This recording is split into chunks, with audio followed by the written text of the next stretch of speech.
hard just to have that ice, but I'm just still trying to have that price. Any yo cooking about to add that spice. Nowadays dudes never had that fight. When it push bill, better burst your pipes.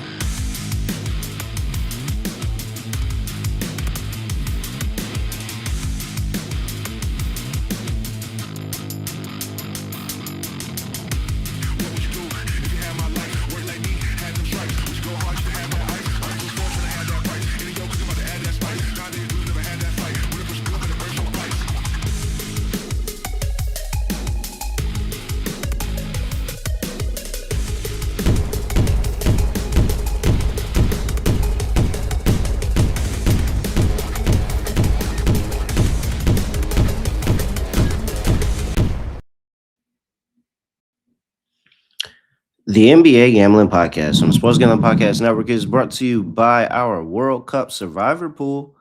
$25 entry, winner take all at sportsgamblingpodcast.com/splash.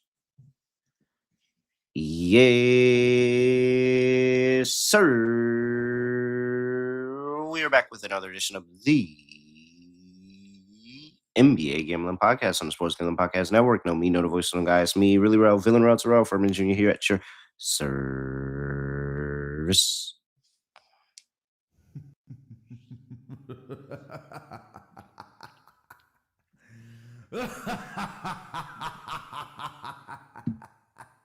Bing bang, bing bang, bing bang, bing bang, bing bang, bing bang.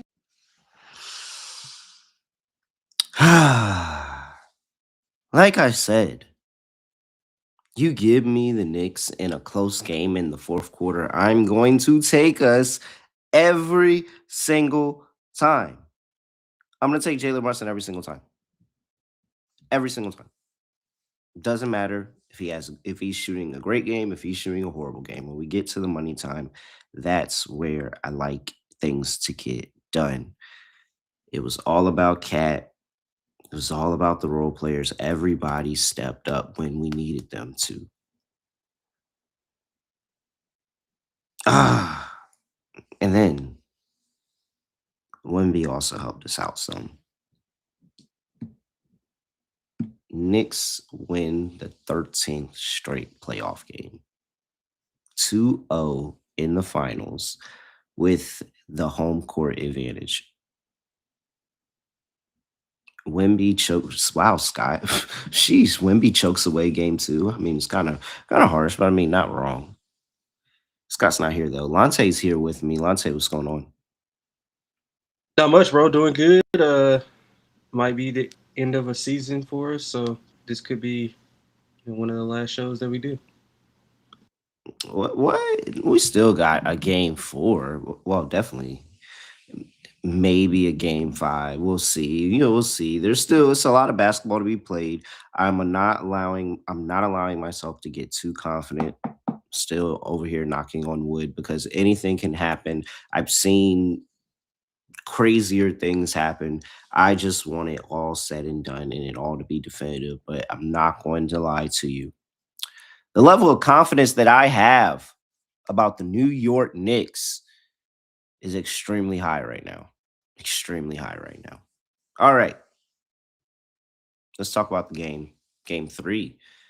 Really, really quickly. But first, before we do that, gotta get to the World Cup. Premier League Gambling Podcast is now the World Cup Gambling Podcast, and they are doing group previews, daily picks for the World Cup. So make sure you go check them out. Shout out to my guy Malcolm. I know he does great work over there. You should go listen. Plus, we're doing a World Cup Survivor Pool, $25 entry, winner take all. sportsgamblingpodcast.com/splash.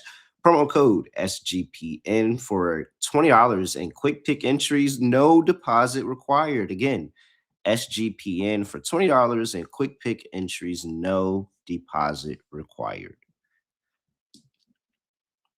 All right. Well. The New York Knicks are up 2-0 in the series. They are back home in Madison Square Garden for games 3 and 4. Game 3, the Knicks are laying 2.5 here. 216 is the total now. 216 is the total.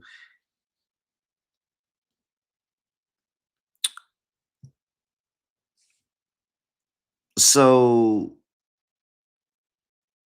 I think everybody knows where I'm going with this. So I will defer it over to Lonte first because we've seen game one and game two. We've seen the Spurs try to make a valiant comeback in the fourth quarter, only for the Knicks to hold on. And we've seen some of the players of the Spurs, young as they may be, kind of not show up in the biggest moments for them. So, what adjustments, if any, do the Spurs make in game three? And can they steal a game three out of Madison Square Garden? And what's going to be a very emotional environment for sure? Yeah, they can. It's kind of the pressure's kind of shifted to the Knicks. I mean, I know they're up 2-0, but the pressure to close it out with two games on your home floor, you haven't had a finals game there, in over 20 years. So, like, it's a lot of pressure on the Knicks to kind of close it out. So I do think that it's kind of shifted because everybody's, pretty much saying that the series is over. So the Spurs are playing with house money. They going out there playing freely. That could be an advantage. It could be a disadvantage. My counter to that would be the Knicks just kind of haven't really played well for a full game. It kind of reminds me of the Cleveland series where they stole that one game.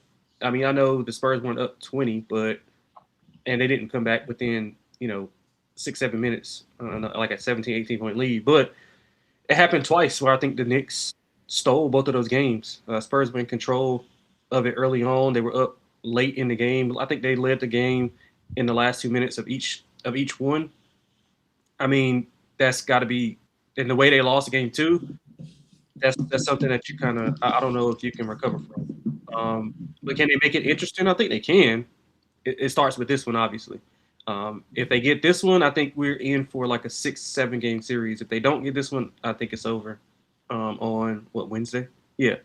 So that's how I'm looking at it. It's not really an X's and O's type of thing. To me, it's just the Knicks are playing harder, playing way harder. They're way more disciplined. Outside of some fouls here and there from Cat and Hart, which probably are questionable if you're a Knicks fan. Like, I just don't know if it's anything that the Spurs can do X's and O's wise to counter anything. They're just not playing hard. Offensive rebounds are killing them, and that killed them in the OKC series. It's just that they were just playing a lot harder than what they were. I mean, the big elephant in the room is just Wemby's.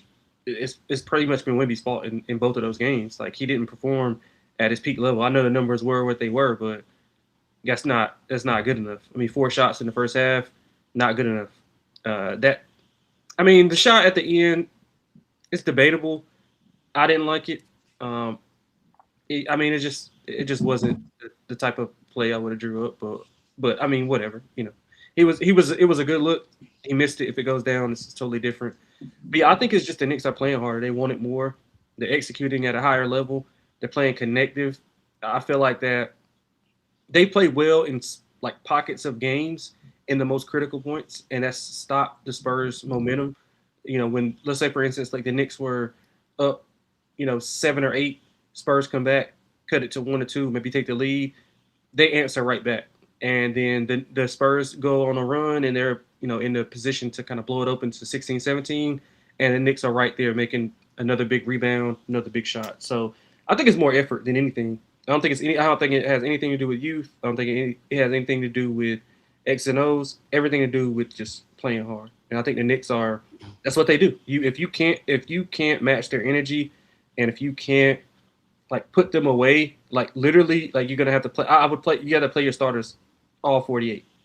Like, that's the kind of energy and effort that they're gonna give regardless. So I wanted a 3 to take the Spurs. I'll probably sit this one out. I'll probably maybe just take a Spurs money line, but it's tough. It's gonna be a tough uphill battle with the way that the city's gonna be on fire tomorrow.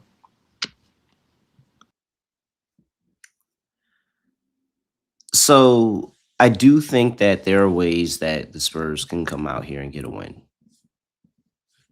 I think that if they commit to the doubling of Karl Anthony Towns, that can go very well in their favor. It happened in game one a time or two, and it led to automatic turnovers. That could slow down that ball movement, all of that. They can't let Cat get hot because that's just gonna absolutely torch them in game three. So finding a way to slow down Karl Anthony Towns for sure. Wemby's got to get going.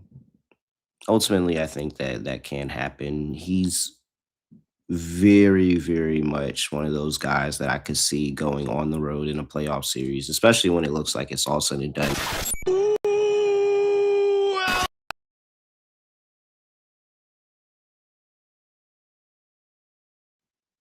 Mm, I don't know what that was about. I have no idea what that was about. What was I saying about Wemby? He's going to go out there and have some superhuman MSG moment. That MSG thing doesn't go away just because we're in the playoffs. It's going to be somebody that just thinks that they're the next, Michael Jordan to come out there in the game and have some crazy awesome game. But I think the part that is very, very scary for the San Antonio Spurs and what I think is going to happen in this game is that the Knicks are going to be automatic. We haven't had the game where the Knicks just can't miss. Like the Knicks just absolutely. Can you hear me? You good? You can hear me?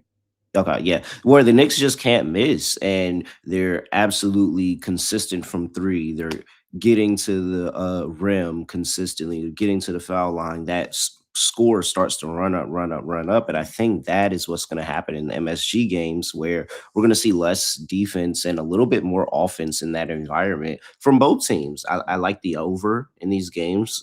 Just a quick little flash to the total, but I think we see a lot more offense. And so my question here is that are the San Antonio Spurs going to be able to keep up with the Knicks if the Knicks score 120 points? Like, are we going to say that's going to happen? Let's throw Wemby out there and say Wemby has a great game. Cool. Let's say some random X player thinks that he's Michael Jordan and goes and has some amazing game. Maybe it's Dylan Harper that has like some 20-point game off the bench or something like that. Cool. De'Aaron Fox is with us every time, even in what was a good game in game two. There were still moments where I could say, yes, 4 is with us. I truly think he'll regress back down to the under on his PRA, flash ahead to the player props. And Stephon Castle's been in a box. He hasn't been able to get anything going. Honestly, when I look at him, I don't see the Stephon Castle that was having fun playing basketball all year. I see somebody who's very frustrated how the Knicks are playing him defensively. And then Champagny, maybe Champagny gets going. Maybe he cools off. Like, I just don't know if the Spurs have enough offense for the defense that the Knicks can throw out there. And I think that there's a good chance that the Knicks don't miss in this game. So I'm all over the Knicks. I think that the Knicks actually might run away with this one. And it's probably going to solidify what I already knew is that, yeah, the Knicks kind of took over this series when they won those 2 games on the road.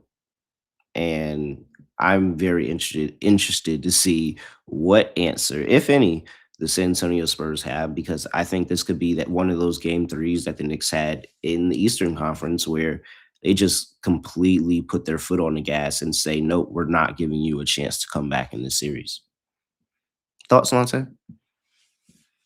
Yeah, I mean, this series is going completely opposite of what I thought. I thought we would either be 1-1, or at the worst, like Spurs 2-0, and we're going back, and the Knicks get those 2 games. But yeah, it's just, I mean, I just don't know if the Spurs are just, they're just like, I think they might have been broken from that OKC series. I think that we talked about the layoff, the rest versus rust, and I think the rust for the Knicks, it's been there. You know what I mean? Like Brunson hasn't played great. He's played great down the stretch, but I mean, I think he's like 19 of 56.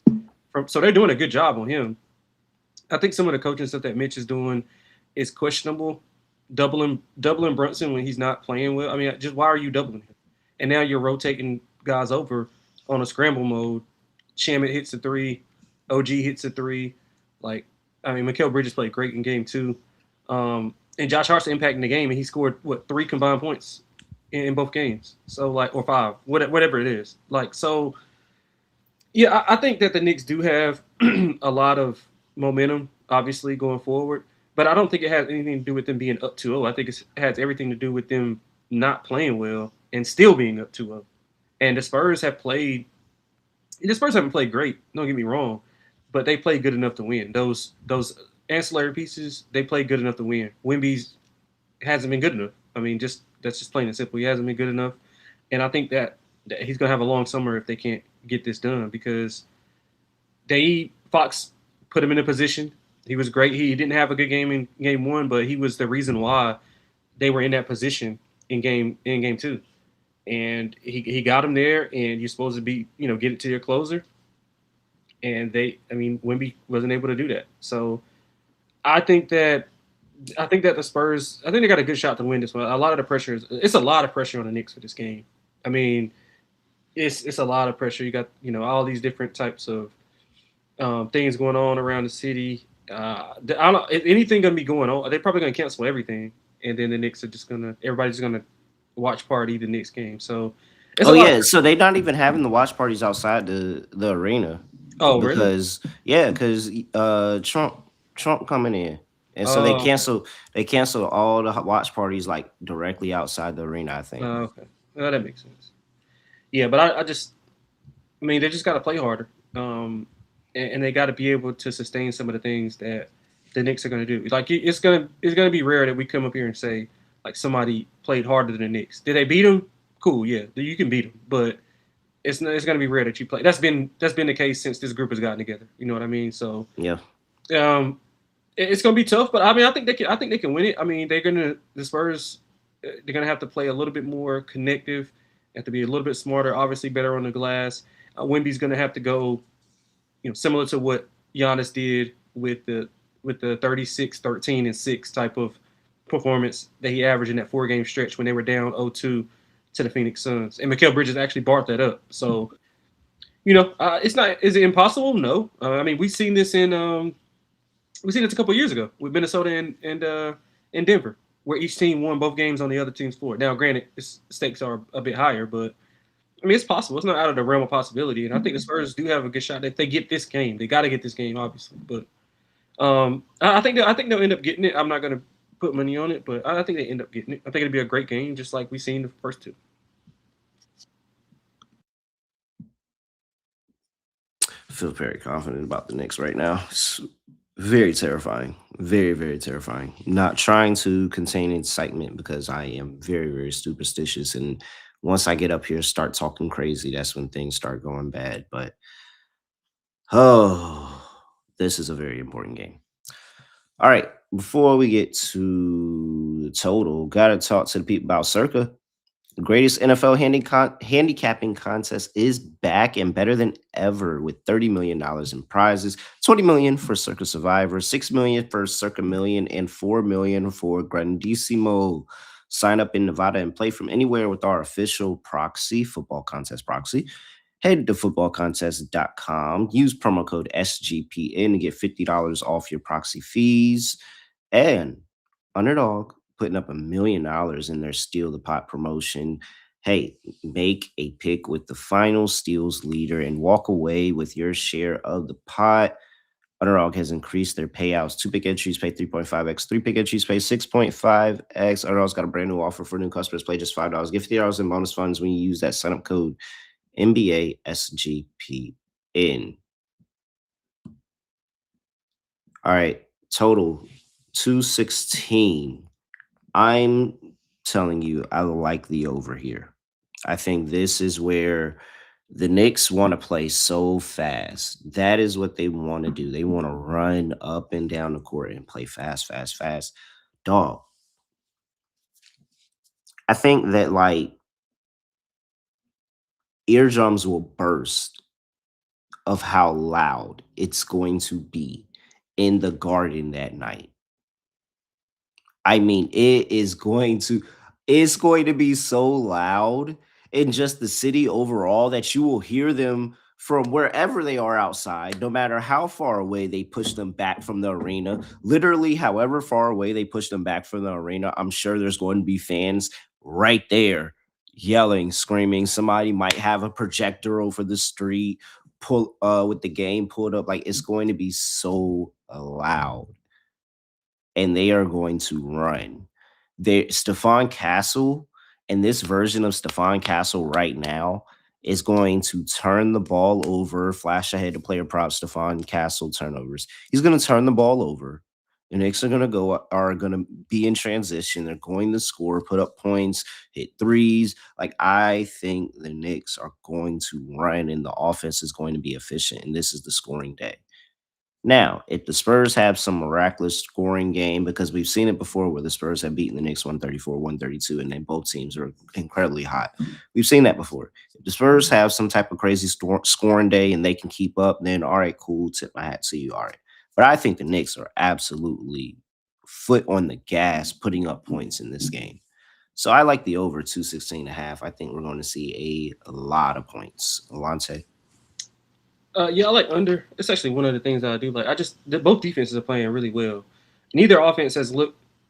I think the biggest, well, obviously the runs have been, it's been ebbs and flows in the game, but like I just think that both defenses are going to be ahead of the offense. The Spurs got to come out early on and keep that crowd out of the game, similar to what the Knicks did it early on. They haven't played good at the back end of the first quarter, but they play well at the beginning of the first quarter. So the Spurs have to kind of put that together, and they did so on the road in multiple games, especially against OKC. Kind of kept that crowd on their hands, so they got to keep the Knicks crowd on their hands. I think the defense is going to be able to play, especially if they kind of allow them to keep, bumping and grabbing on each other, whatever the case may be. Like, I think they're going to let them play, and if they do, I don't know if the offense is going to be good enough for either side. I mean, the Knicks offense hasn't been good, the Spurs offense hasn't been good, and I think that has a lot to do with the defense. So I'll go under 216.5. It's because they were in boring ass San Antonio. Who wants to go out and have this great game in San Antonio with what Shaq? Y'all heard what Shaq said about them women in San Antonio. Who want to go out there, show out, and have a best offensive game in San Antonio? Now, New York, lights, Mecca of basketball, NBA Finals. They're not gonna miss. Not gonna miss. All right, we're on opposite sides there. I like over. He likes under. Player props. Lonte. Yeah, my favorite one, Devin Vassell, over 4.5 rebounds. He's rebounding the hell out of the ball. I mean, I think he had 9, 6, and 6 in his last 3. The long rebounds, both teams have been shooting like long shots. So the guards for the Spurs are rebounding the ball well. It's just that they can't get the timely ones and when they're most critical. So Devin Vassell over 4.5 rebounds. Josh Hart under 8.5 points. I mean, 3 combined points in 2 games. He's not even looking to score. He's been a little bit of foul trouble in the last game as well. They've been attacking him a little bit more. So I think that he's probably going to be more so rebounding, assisting. They're running him a little bit more and as the hub of the offense in the half court, him and Cat. So I would look at his rebounds and assists over, but his points under.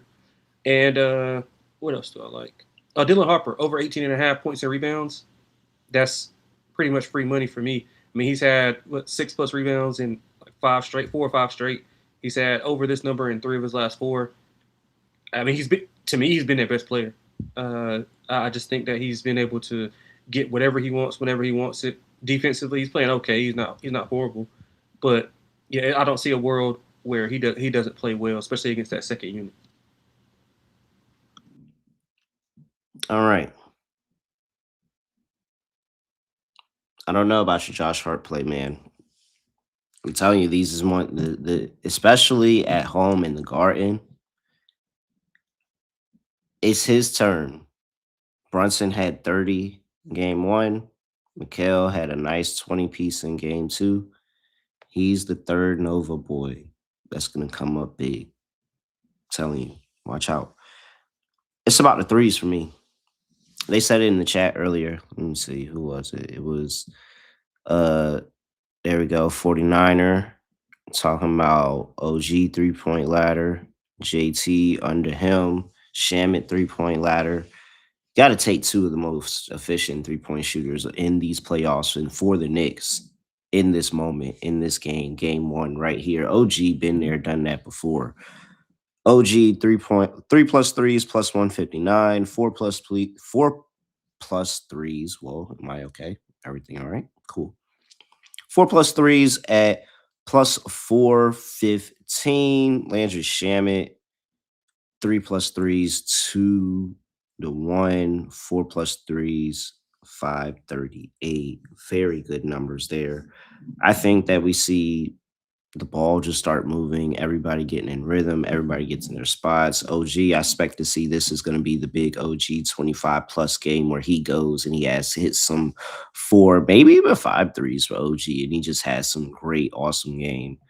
I agree with you with Dylan Harper. I was going to take Dylan Harper's points prop, but he has been good on the glass, so the points and rebounds is pretty good. But 12.5 over there.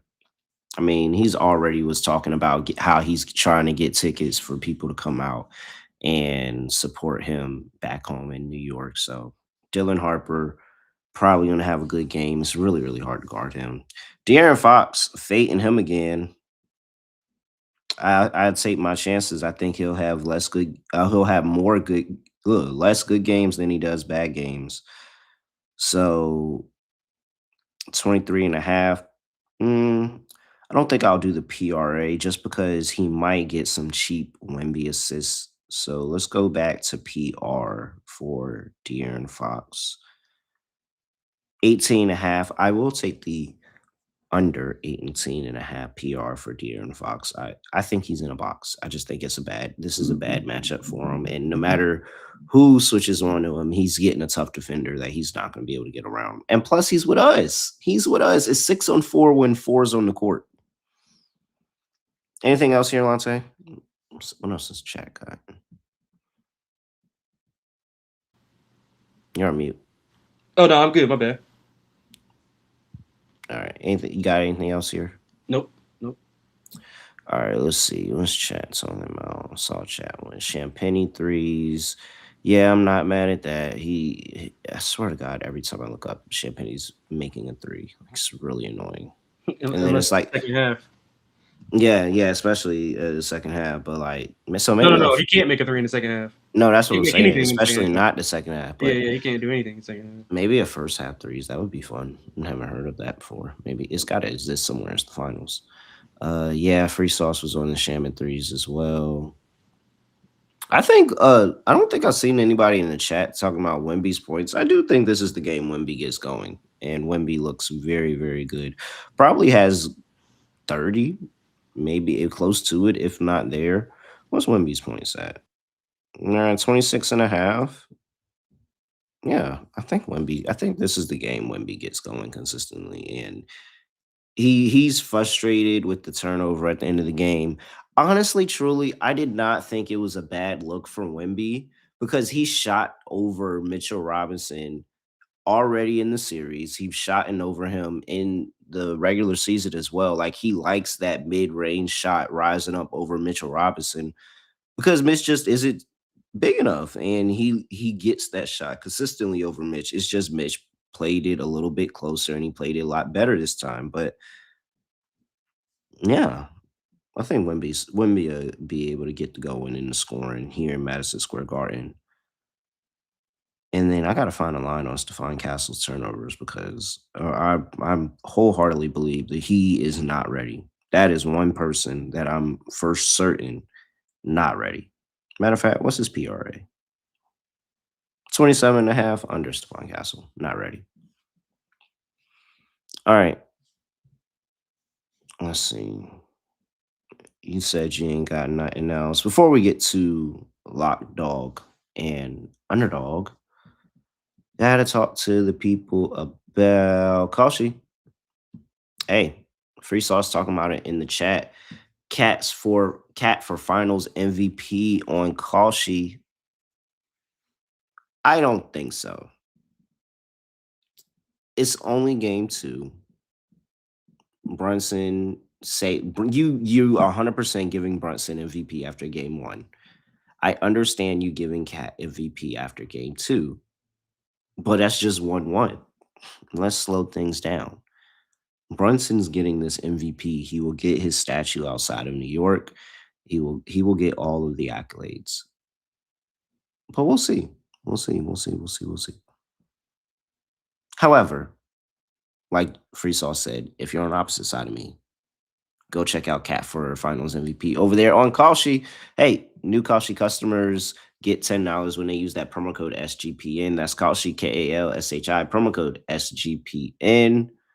We're also brought to you by Rhythm. Make sure you check them out for the NBA, WNBA, golf, and the World Cup. Also MLB as well. All locked in over there at Rhythm. Their models can help you cash in and dominate the books. Get a 7-day free trial to tell their models over there at Rhythm. Use promo code SGPN25 when you download that Rhythm app for 25% off your first month. Download Rhythm and use that promo code SGPN25. All right.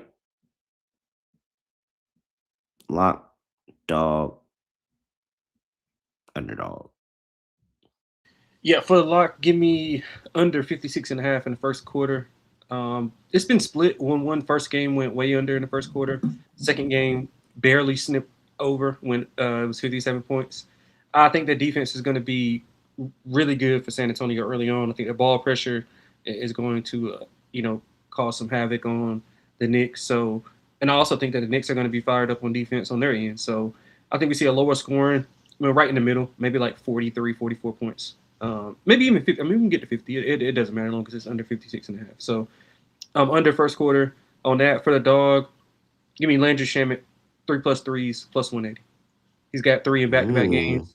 The attempts are there. I mean, he's wide. He's getting wide open looks, especially off the offensive rebound. So, I think at home, I think he's going to see a lot more minutes as well, especially if Hart's in foul trouble. He's actually been better on the floor than Hart has because he's been solid on defense as well. So, 3+ threes for Landry Shamet plus 180. All right. Lock. Knicks team total over 109.5. I talked about I think the Knicks are going to do a lot of scoring here. I think they could reach close to that 120, if not 120 points here.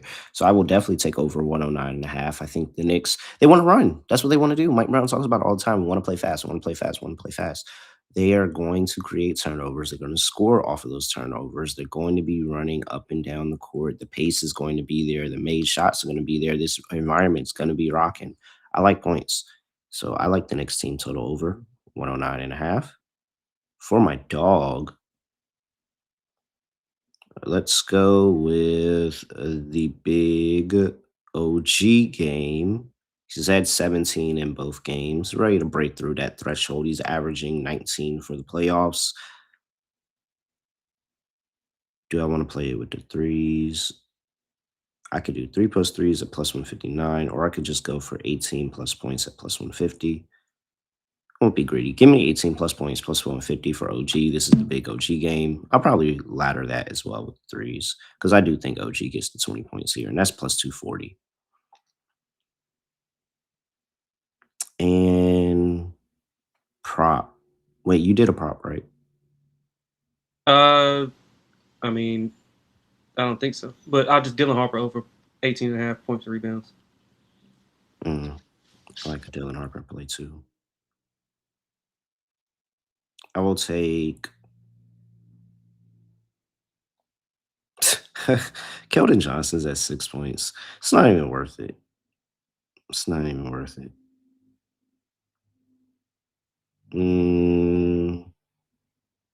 Let's fade De'Aaron Fox.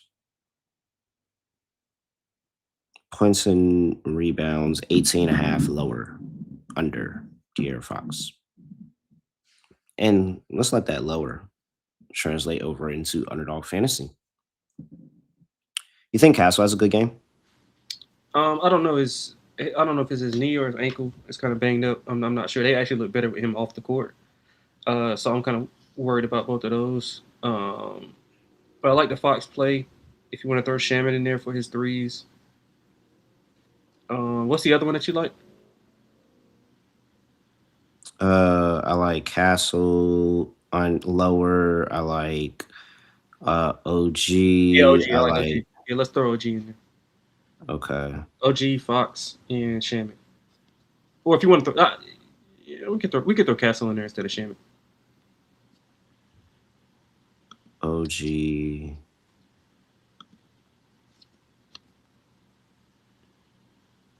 Fox, points and rebounds.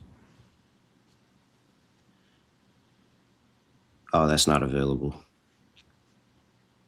Points and rebounds for Fox isn't available. We can go PRA for Castle. Yeah, that's fine. Lower 27.5. And then we said Shamit on the threes. Yep. Should be winning, All right. man. All right. So Landry Shamit higher, 1.5 3-pointers made. OG Anunoby higher, 14.5 points. And Stephon Castle lower, 27.5 points, rebounds, and assists, 4.32x. $100 gets you $432 over there at Underdog Fantasy. Make sure you use that promo code NBA SGPN. Lonte, anything else for people before we get up out of here? That's it, man. I'm hoping we get a longer series. Honestly, doesn't gotta be longer for me. I'm perfectly fine with the sweep. Get things up out of here, and let's go party at the parade. I don't even know, like, how early do you show up for a parade for a good spot? Like, do you have to be there all night? I don't even know what to do. I have no idea. I'm gonna have to, like, I don't know, ask ChatGPT or something. All right, he's at XX Lonte, XX on X. I'm at really bro __. Make sure you give us a follow at SGPN NBA, youtube.com/NBA Gambling Podcast, and give us a 5-star rating and review wherever you get your podcast for the NBA Gambling Podcast. With that, that is it. I have nothing else to say, nothing else to do. No other way of ending the podcast. Just kind of like this. We are. Shout out to the Knicks. Bing bong.